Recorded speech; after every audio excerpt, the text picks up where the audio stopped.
Ministério da Cultura, Sanepar e Governo do Paraná apresentam podcast Eu Amo Curitiba, projeto realizado por meio da Lei de Incentivo à Cultura do Governo Federal. Produção artística Pluriarte Produções. Realização Grupo Banda B de Comunicação. Eu amo andar de busão, descer lá no tubo do estação. Eu amo ir andar no Barigui, às vezes tomar sol e me divertir. Eu amo os meus pia, minhas guria, e esse clima louco todo dia. Eu amo o nosso palavreado, vina, leite quente, penal e apurado. Eu amo Curitiba, eu amo Curitiba, eu amo Curitiba, eu amo Curitiba.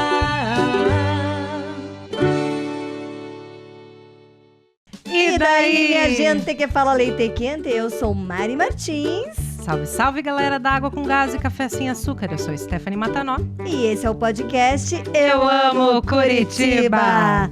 Estamos no último episódio, o 30º. Gente, agora é o momento de agradecer realmente, primeiramente a nossa audiência, você ouvinte da Banda B, você que nos acompanhou também pelos streams, que está nos acompanhando, que acompanhou todos os episódios, você que está ouvindo esse episódio pela primeira vez, quem sabe, né? Assistindo também, já sabe aí que tem 29 para trás para você acompanhar. Então, primeiramente, agradecer vocês que nos acompanharam, vocês que nos deram, assim, a alegria da audiência. E agradecer por existir esse tipo de lei de incentivo que nos permite trabalhar e produzir um conteúdo de tamanha relevância que vai ficar eternamente disponível para quem quiser consultar.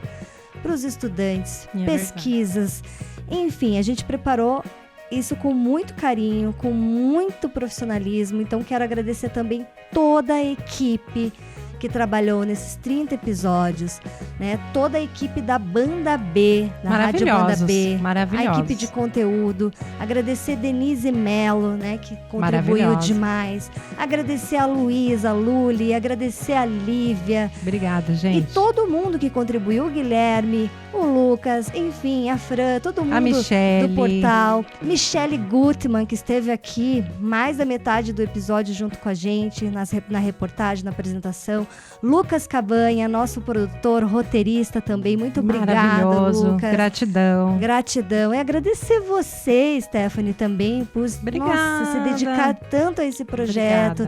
Assumir aí na metade essa missão de, além de editar, operar, também apresentar o episódio ao meu lado, né? Eu agradeço também os nossos patrocinadores, quem apoiou, o governo do estado, todo mundo que permitiu que a gente se expressasse, colocasse as pautas da história da cidade e as pessoas que chegaram, né, na cidade também. Essa diversidade cultural, ter esse olhar de abraçar mesmo essa diversidade cultural da cidade, todos os povos que aqui estão. A gente sabe que a gente acabou descobrindo também, né, que a nossa audiência é bem diversa, então a gente fez o melhor que a gente pôde para trazer realmente essa diversidade em todas as nossas pautas dos episódios, né, Mari? Com certeza, nosso compromisso era que enaltecer a nossa cidade e trazer à tona esse senso de pertencimento, né? A gente pertence e a gente faz parte, é um coletivo. Uma cidade, ela não vive só dos governantes, ela é um coletivo, precisa da sociedade civil também atuando. Então, a gente veio mostrar que realmente os patrimônios históricos e ambientais que a nossa cidade tem, preserva, mas também quem faz acontecer, quem são as pessoas que estão por trás de todos esses projetos. E hoje, né, no episódio de hoje, nós vamos falar sobre o Museu Paranaense, que guarda a memória não só da nossa cidade, mas do nosso estado. E também ressaltar aqui a importância de termos mulheres no comando, né? Quantas mulheres a gente entrevistou? Verdade. Mulheres diretoras de museu, diretoras de projetos. E foi muito bom ver isso, né, Stephanie? Exatamente. E percorrendo os bairros da cidade, você percebe essa diversidade, né, cultural, de história, dos povos que aqui chegaram e construíram esse mosaico, né, de culturas. Então, o museu é um lugar realmente para fazer registro, né, dessa memória, registro para que você possa saber, olha, da onde que eu vim, para onde eu vou. Comumente as pessoas falam que Curitiba é uma cidade meio que sem cara, meio que sem identidade, mas porque também precisa também a população entender que também o resgate da nossa história é importante. Olhar a questão dos visitar os museus é conhecer o seu passado, né? Você pode caminhar para um futuro mais seguro se você conhece o seu passado, né, Mari? E não só o museu, né? Quantos rolês a gente fez pelas ruas da cidade e a gente mostrou aqui o tanto de história que tem viva ainda, que permanece Exato. preservada nas ruas, no centro da cidade, nos bairros. Isso é extremamente importante. Uhum. E é a cultura, né? Quando você resgata a história e conta as histórias das pessoas que estão fazendo a história no momento presente, está falando da cultura da cidade, né? Então essa cultura é viva, ela não ficou lá no passado, né? A gente teve muitos resgates, eu falei do museu, porque a gente teve que ter esse olhar para entender onde que a gente está indo, né? Para a elaboração das pautas. Foi muito legal e muito importante isso, né, Mari? Essa coisa que você falou, né, de que cara tem Curitiba? Curitiba tem a cara dessa miscigenação. São muitas etnias que estão aqui. A gente mostrou um pouco disso. Uhum. Tem muita cultura de lendas, tem cultura de artes visuais, arquitetura. Meu Deus, se a gente for rememorar aqui tudo que a gente viveu, né, assim, nesse período, e a gente tentou mostrar ao máximo, porque teve coisas que a gente teve que cortar. Você que é editora, né, Stephanie, pode dizer. Teve muita coisa que a gente teve que cortar, às vezes com dor no coração, mas Exato. assim, porque a gente tinha que selecionar. Mas quantas coisas a gente conheceu e como é rica a nossa cultura de Curitiba. Verdade. Como é rica. Verdade. E essa questão da diversidade da cultura, também a diversidade, a gente procurou, né, trazer elementos dessa diversidade, né? O Natan é um bom exemplo, né? O Natan que está conosco aqui, ele está fazendo a tradução em Libras, também vai ser personagem desse episódio. Fique conosco que a gente vai estar falando muito mais sobre acessibilidade também nesse projeto. Com certeza, Natan, um beijo muito carinhoso. Que profissional você é. Olha, a gente ficou encantada com o seu trabalho. E o Natan tá aí nas telinhas de muitos museus, muitos espaços culturais, porque realmente ele faz esse trabalho com muito amor. Quem tá assistindo pelo YouTube tá vendo ele ali. E a gente tá muito feliz, né, que a comunidade surda possa acompanhar e ter acesso a esse conteúdo também, com essa tradução maravilhosa do Natan. Gratidão, Natan, por tudo. E outra pessoa que coloca muito amor no que faz é a Biba Bétega. E eu tô sabendo, Mari, que você foi entrevistá-la lá no MUPA. Me conta mais. Exatamente. A Biba Bétega, ela é a diretora do Museu Paranaense, conhecido popularmente pelo MUPA, né? E também ela arquiteta, tem uma experiência incrível com cenografia também. Então ela trouxe, nesses 6 anos que ela está ali nesse cargo, ocupando esse cargo, ela trouxe muito da sua experiência, do seu olhar para o museu. E ela que me conduziu, gente, foi uma visita guiada. Então, para você que de repente não vai ter a oportunidade tão cedo de visitar o museu, eu digo para você, o episódio de hoje você vai conhecer o museu e nada mais, nada menos pelo olhar, né, da diretora, que tem um conhecimento incrível.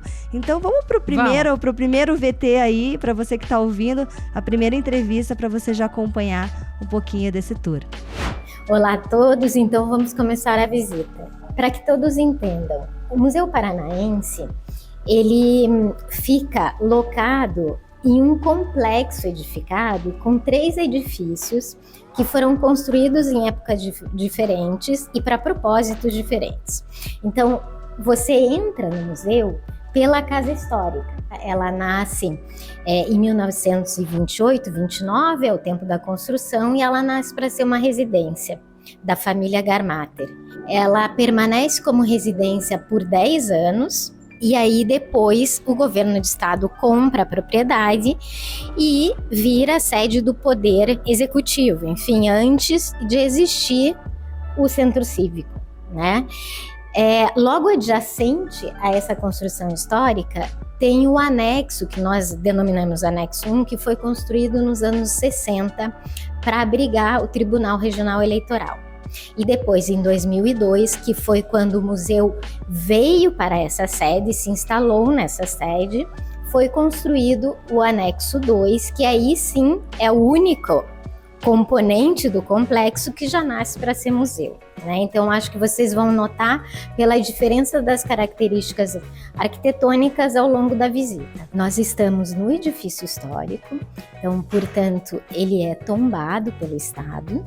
Então, existem todos uns parâmetros, né, construtivos, então, que você tem que seguir até no momento de planejar a expografia.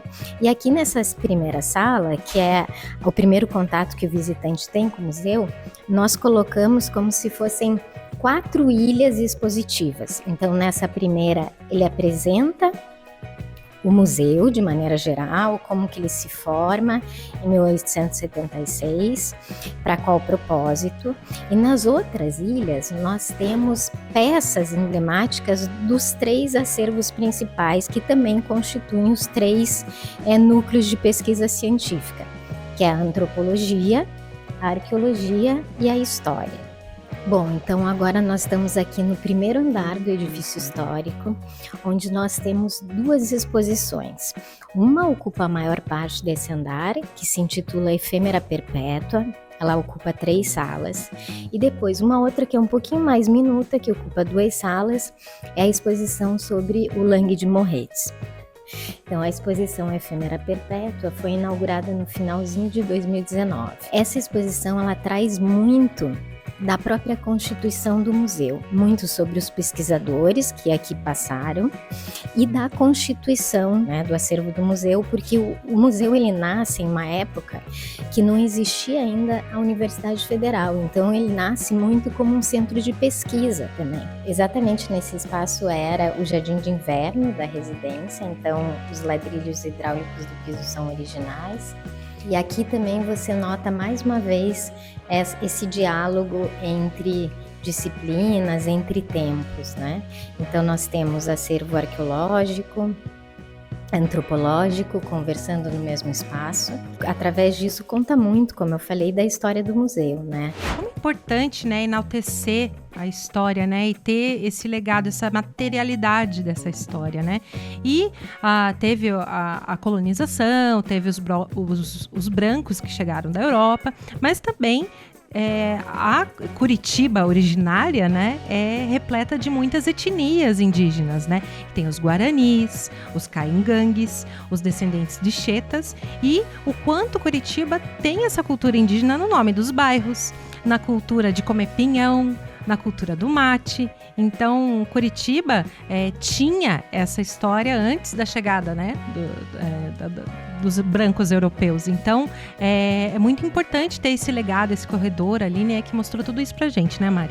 Com certeza, eu achei muito legal a forma que eles colocaram isso na exposição, uma exposição interativa, né, onde tem vídeos dessa comunidade falando, dos imigrantes haitianos, enfim. A nossa sociedade paranaense é composta por muitas etnias, como a gente está falando aqui, e deu até aquela vontade de repente, explorar um pouco mais uma segunda temporada do podcast, verdade. Essa cultura caiçara, o fandango, enfim. Ou a cultura quilombola, né? Toda essa memória que a gente tem, toda essa ancestralidade, o que ainda permanece, que ainda está vivo, tem muita coisa viva ainda. Tem muita coisa para abordar ainda, né? Com certeza. E é importante também, né, a gente conhecer os agentes, né, que preservam essas culturas, né, viva, né. Existem personalidades que fizeram a diferença também, que contribuíram muito, deixaram um legado, são personalidades importantes para a história da nossa cidade e do Paraná. E para isso o MUPA tem um projeto, né, uma exposição permanente que chama Exposição Monográfica.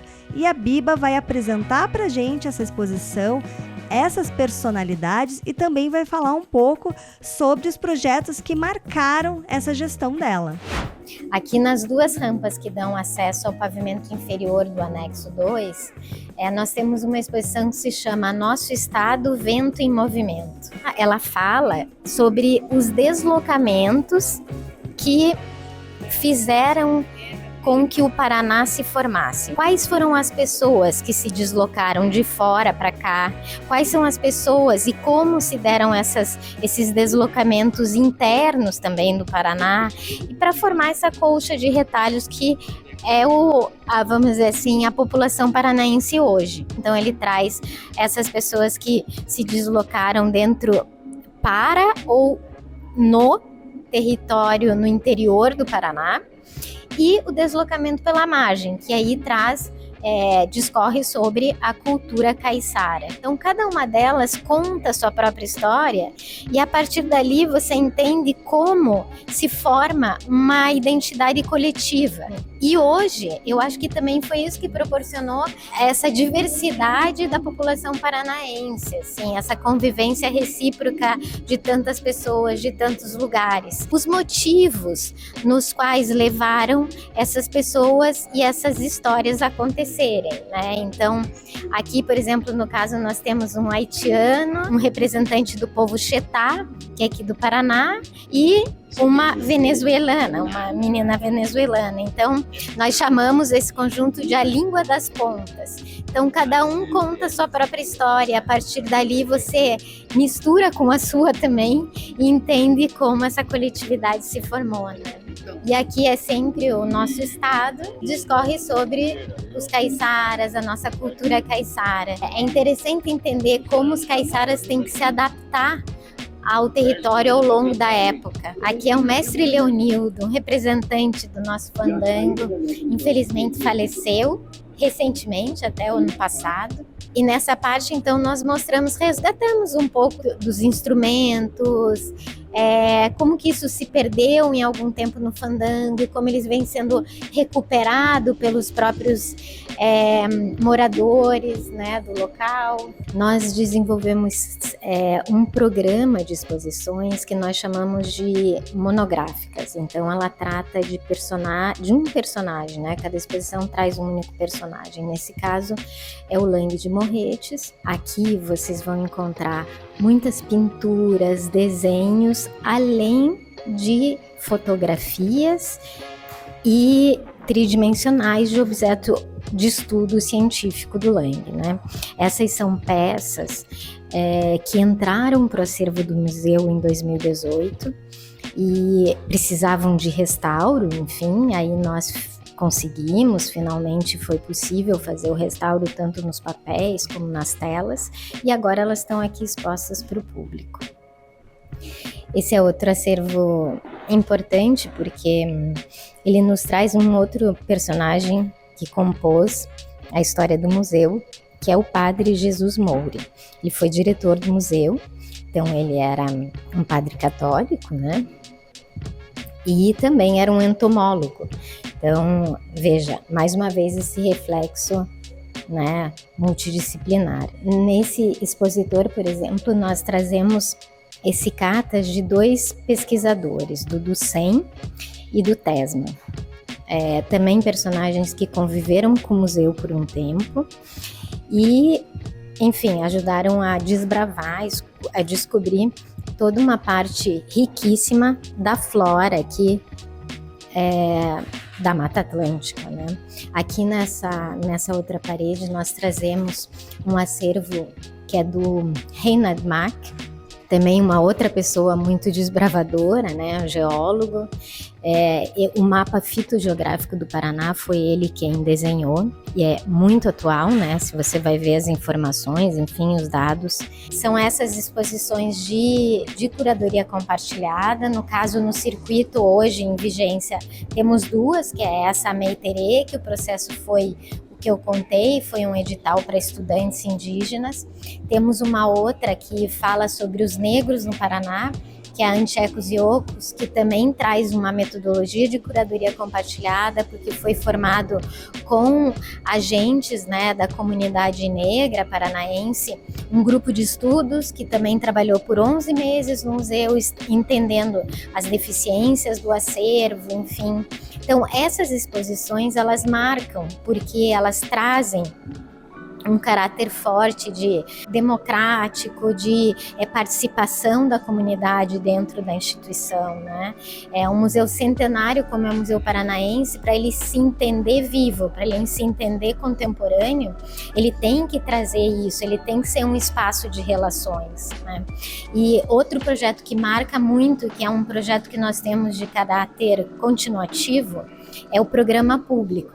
Ele acontece de 2 em 2 anos, acontecem muitos eventos, muitas ações heterogêneas, então temos mesa de conversa com cientistas, com representantes de comunidade local, pessoas que têm saberes tradicionais, artistas visuais, com dançarinos, com muitas iniciativas abertas ao público gratuitamente para discorrer sobre um tema, que geralmente esse tema se relaciona com a contemporaneidade, mas também se relaciona com o museu, com as temáticas desenvolvidas no seu acervo. Essa questão da identidade cultural é uma questão bem abrangente, então não é só o edital ali para o estudante de artes visuais, que isso é importante, ou para o artista visual mesmo, colocar uma obra de vídeo, um acervo de vídeo ou de foto, mas também a população em geral pode contribuir, né? Então, eu acho que a iniciativa da Biba ali, de estar presente nesses editais, tem a ver com a questão da acessibilidade a pessoas que produzem essa história e que não é estudante de artes visuais, né? O indígena, o quilombola. Então, essa iniciativa dela de fazer editais é para justamente difundir essa prática da recuperação da identidade para que outros agentes da população possam vir a contribuir com a história. É isso mesmo, Mari? Esses projetos que ela falou que foram o que marcaram para ela também foi o que me marcou como visitante ali, porque realmente você vê uma exposição que teve a participação da comunidade, que se refere àquela exposição, como é a exposição ali, que traz um conteúdo riquíssimo da comunidade preta, nossa ancestralidade ali, e a comunidade participou dessa exposição, ajudou a construir, os artistas negros ajudaram a construir, a montar essa exposição, assim como os indígenas, enfim, eu achei realmente que isso é um ganho para a nossa sociedade, e a Biba, assim como todos ali do museu que trabalharam nesse projeto, estão de parabéns, porque realmente trazer a comunidade para contribuir é você mostrar o que de fato se tem guardado, se tem ali de memória. Agora a Biba vai apresentar pra gente o acervo do colecionismo, né? Assim como as etapas, né, da acessibilidade ali no local, e também a vitrine, que é um projeto também, um edital que abre para artistas para estarem contribuindo com as suas obras para essa vitrine. Vamos conferir? Então aqui nós estamos ainda no edifício histórico, e nessas 2 salas nós temos uma exposição que traz o tema da numismática. Então nós estamos falando de colecionismo, ela tem um caráter mais tradicional, né, mas é um acervo muito importante também para a complexidade do acervo do museu. Um dos diretores do museu que começou, que criou a maior parte dessa coleção, que é o Júlio Moreira. Temos um programa aqui no museu de acessibilidade, e que obviamente tem algumas etapas de implantação, mas a primeira etapa nós implantamos no ano passado. Então, no que consistiu? Colocar um vídeo em Libras e uma legenda em braille e um audiodescrição para todas as exposições do museu. A segunda fase é complementar o vídeo com legendas e também trazer uma peça representativa de cada exposição para que ela seja manipulável, né? Para que ela possa ser sentida. Então esse espaço nós chamamos de vitrine. Ele é bastante peculiar, mas veja, ele liga os 3 edifícios, como eu falei lá na entrada, que para nós é muito simbólico, porque é como se nesse espaço 3 épocas estivessem conectadas, né? Então nós fazemos o seguinte: todo ano nós lançamos um edital com um tema e escolhemos 3 artistas que vão ocupar o espaço ao longo do ano. A exposição que está em vigência agora é do Miro Spinelli e ela foi inaugurada no final do ano passado, ou seja, ela é o 3º artista da edição do edital do ano passado. Esse ano o edital será lançado em março. Ah, que orgulho ver o Natan ali nas paredes do museu. Eu tenho muito orgulho de você, Natan. E você é um excelente profissional e está aqui conosco, mas não só por isso, e ver você brilhando pelos palcos por aí e pelos museus. Então você já é legado e parte da nossa história também, né, Mari? Ah, e para quem ficou, antes de passar a bola para você, eu vou passar a bola para você que ficou interessado nesse edital. Quer expor lá na vitrine? Quer mostrar o seu trabalho? Então, fique ligadinho aqui, ó, museuparanaense.pr.gov.br. Lá tem o edital, tem todos os detalhes para você poder participar. Agora sim, eu passo a bola para você, Mari. Com certeza, ali é um espaço que, olha, para quem tá assistindo pelo YouTube, tá vendo? É um baita do espaço, um baita de uma vitrine para você que é artista plástico, artista visual, poder também ajudar a contar um pouco dessa história com um olhar assim, com um olhar mais poético, trazendo assim essa perspectiva mais sensível e poética. E ali já dá acesso ao anexo 2. Então, assim, o museu hoje ele é dividido, né, entre a parte mais histórica ali do prédio histórico dessa casa, né, histórica, e o anexo 2 já é uma construção mais contemporânea, onde trazem os expositores, os artistas, as exposições temporárias, muito legais, e uma delas é a exposição Objeto Sujeito, que me chamou muito a atenção, mas eu vou deixar para a entrevista aqui para vocês entenderem o porquê que ela me chamou tanta atenção. E outro acervo que tem também no MUPA, que é muito interessante, poucas pessoas sabem, é a biblioteca. E você vai saber o porquê que ela é tão interessante agora. Aqui nós estamos adentrando no anexo 2, que é o edifício construído em 2002. Ele já é planejado para ser um museu. Temos 2 exposições. Essa que nós estamos agora se chama Objeto Sujeito. É uma exposição que trabalha com o acervo histórico da instituição e também com artistas contemporâneos de todo o Brasil. Nós chamamos 12 artistas para responder, vamos dizer assim, algumas provocações ou algumas questões relacionadas ao acervo e à história da instituição, para fomentar novos trabalhos. E esses trabalhos entram, obviamente, depois da exposição para o acervo do museu. Nós privilegiamos o plano horizontal, então vamos dizer, são vários núcleos que eles se contaminam assim na visão, né? Então são tempos até, e aí que está a questão do tempo histórico, são tempos que se atravessam, que se comunicam. A segunda exposição do primeiro andar do anexo 1, ela se intitula Meiterê, Histórias Recontadas. E o processo que derivou na exposição é tão importante como o produto, como a exposição em si. Porque nós chamamos de curadorias compartilhadas e nós vemos fazendo isso cada vez mais. Porque é chamar agentes externos, enfim, a comunidade, para discutir com a equipe do museu o que é relevante hoje, o que é relevante do acervo do museu, enfim, criar um diálogo crítico com a própria sociedade. Mas como foi feito essa exposição no específico? Nós abrimos um edital para estudantes indígenas universitários, foram escolhidos 3 estudantes que ficaram 1 ano, através de uma bolsa, claro que o museu concedeu, trabalhando com a equipe do museu para justamente entender o que é esse acervo, etnográfico do Museu Paranaense, o que eles, como indígenas, como jovens indígenas, querem contar hoje para todos nós, né? E como essas peças devem ser mostradas ao público. Então foi 1 ano de pesquisa, análise, debate, discussão. Nós temos a obra do Ziel Carapató, que é um artista que inclusive ocupou a Bienal de Veneza, o pavilhão do Brasil da Bienal de Veneza, com uma mesma instalação. Essa foi a primeira, vamos dizer assim, a instalação original dessa obra, e aí depois ele derivou a mesma obra para a Bienal. Temos outros artistas, enfim, contemporâneos também, dialogando e conversando com peças históricas, porque faz parte do acervo etnográfico, né? Então, realmente é muito interessante a composição da obra, né?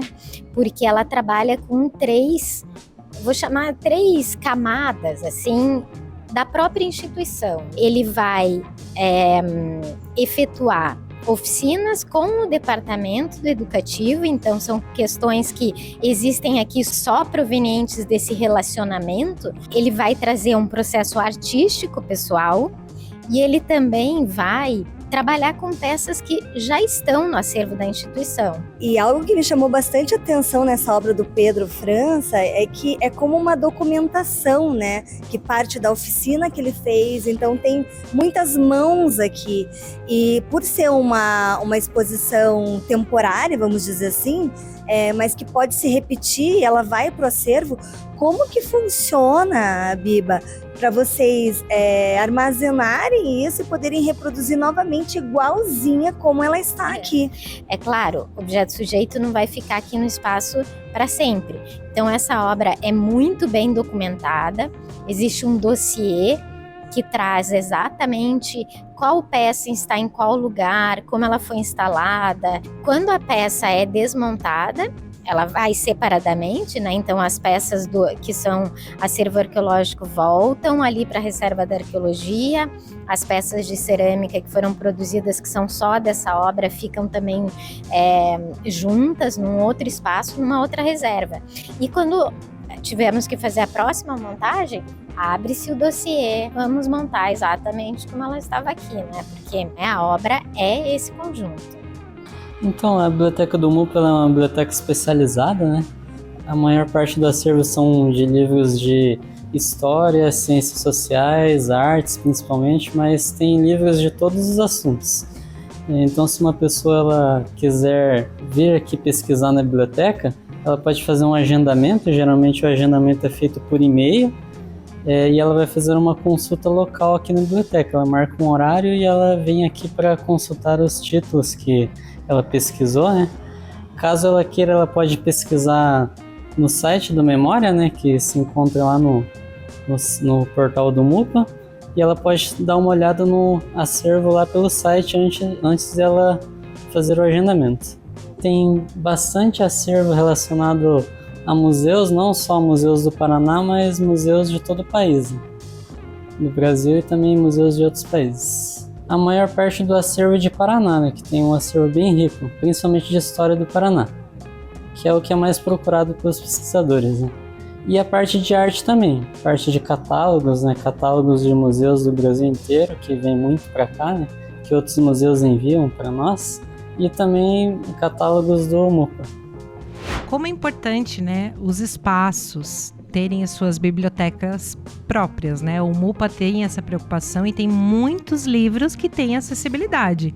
Então, você vai procurar numa livraria por aí, tá um preço exorbitante esses livros, né? E ali ter essa oportunidade, aí sim você está vendo a questão da acessibilidade na prática, né? E quem tem um acervo assim também a gente tratou, inclusive, no episódio do Passo da Liberdade, do Sesc Passo da Liberdade. Eles também têm esse acervo acessível. Na biblioteca pública também a gente falou sobre isso, mas principalmente como está ampliando isso e a importância para mudar realmente a acessibilidade da informação, né, Mari? Sim, não é à toa que existem bibliotecas em outros museus, né? Não é só a Biblioteca Pública do Paraná, mas existem bibliotecas em espaços culturais e museus, porque existe um acervo que é específico e também exclusivo, como é o caso do Museu Paranaense, que tem ali um acervo que você só encontra lá, e isso é muito legal. Agora sim, vamos pensar, tudo isso que vocês já viram, todo esse tour, todo esse conteúdo,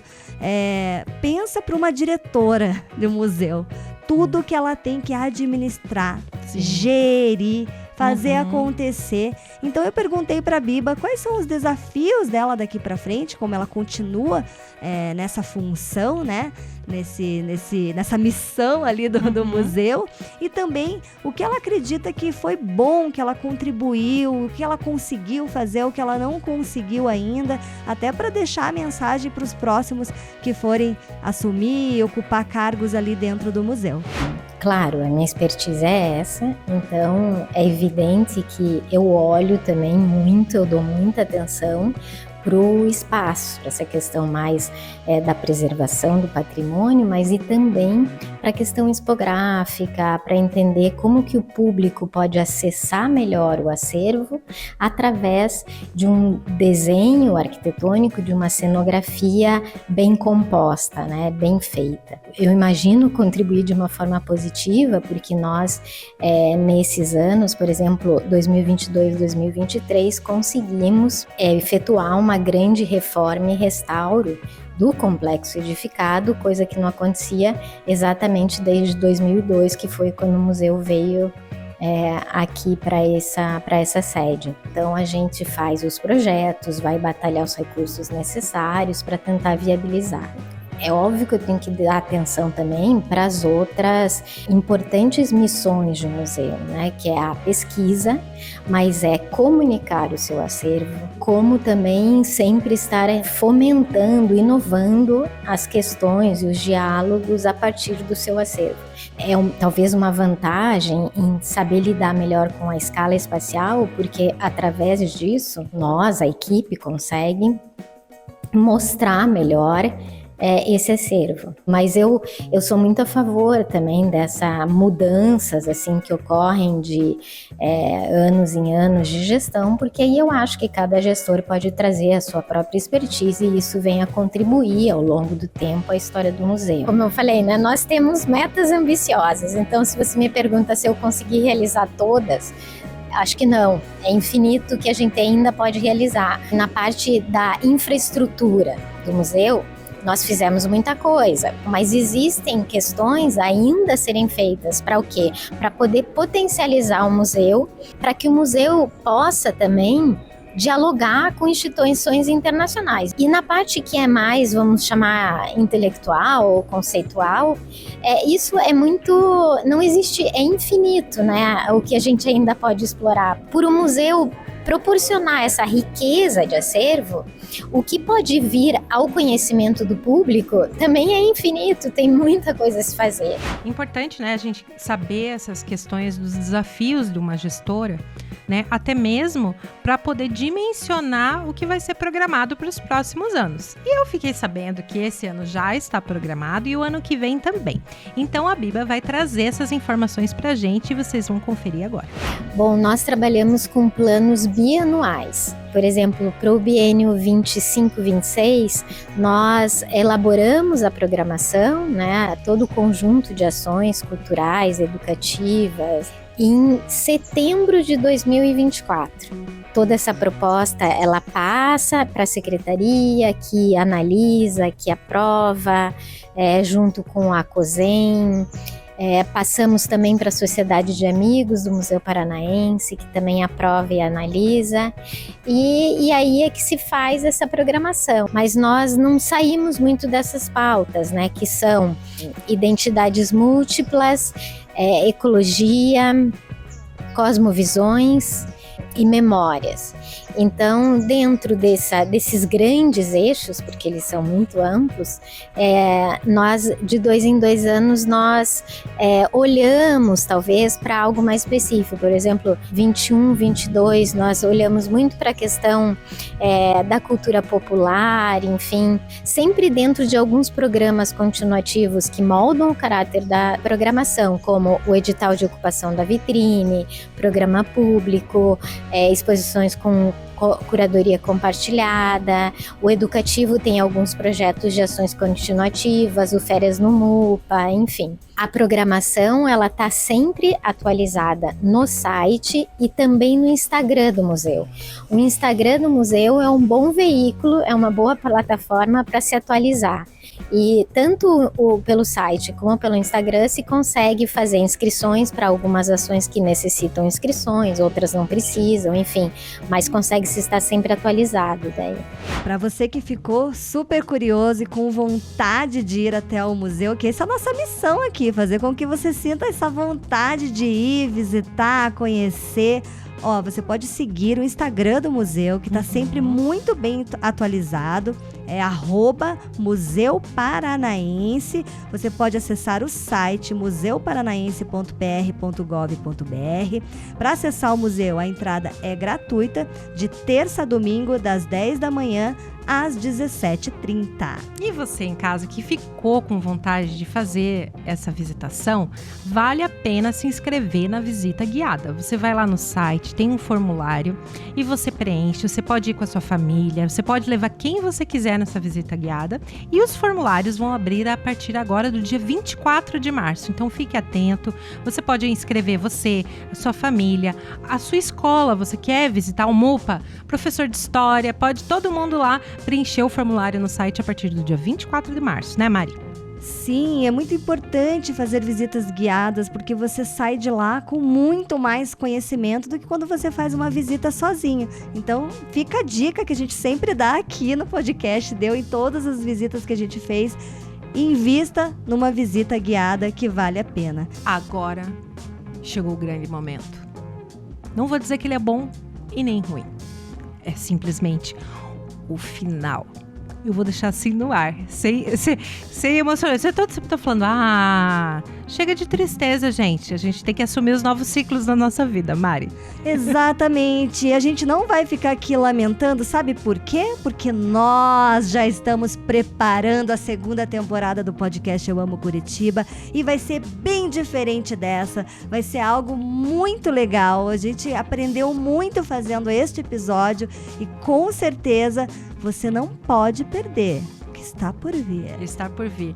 E agradecer mais uma vez os patrocinadores, quem esteve junto com a gente nessa ideia, todo mundo que trabalhou junto aqui, você que chegou desde o comecinho e acabou de chegar, está convidado também a maratonar. A gente fala isso no começo e no fim, porque realmente a gente preparou tudo com tanto carinho e a gente quer seguir com esse carinho, com esse amor para a segunda temporada, com muito mais novidades para vocês, né, Mari? Isso aí. Esqueci de agradecer também a Pluriarte Produções. Pluriarte, vamos dar palmas aqui, Pluriarte Produções. Se você quiser conhecer mais também um pouquinho da Pluriarte Produções, é só acessar o site Pluriarte com temudo produções.com.br. Vou repetir, Pluriarte com temudo produções.com.br. É um trabalho bem legal de produção artística que produziu tudo isso, o cenário que a gente está aqui, enfim, para acontecer esse projeto da melhor forma possível. Verdade, muita gente trabalhou, muita gente contribuiu, agradecer a contribuição de vocês. Sem vocês, aí do outro lado, nada seria possível. E vamos fazer um brinde então. Um brinde final. Mas um brinde também, pensando no futuro. E você que acompanhou, você que está assistindo pela primeira vez, ouvindo pela primeira vez, deixa o seu comentário aqui no YouTube, dê ideias pra gente do que pode vir a ser essa segunda temporada, porque nós estamos aqui matutando, pra fazer o melhor, né, Stephanie? Exato. Então um brindezinho, um brindizão. Um brindizão, tchim, tchim. Tchim. E um beijo no seu corapinhão. Tchau. Beijo, Banda B. Obrigada pelo espaço. Obrigada a todos vocês. Coisas de Curitibano.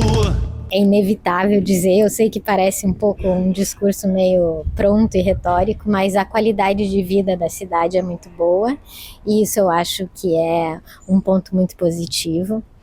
E a outra coisa, que talvez vai parecer mais retórico ainda, é o Museu Paranaense. Realmente, para mim, hoje, ele é uma peça importante, assim, de Curitiba, da felicidade que me dá, né, cotidiana de estar na cidade.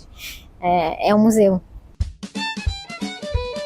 Ministério da Cultura, Sanepar e Governo do Paraná apresentaram Podcast Eu Amo Curitiba, projeto realizado por meio da Lei de Incentivo à Cultura do Governo Federal.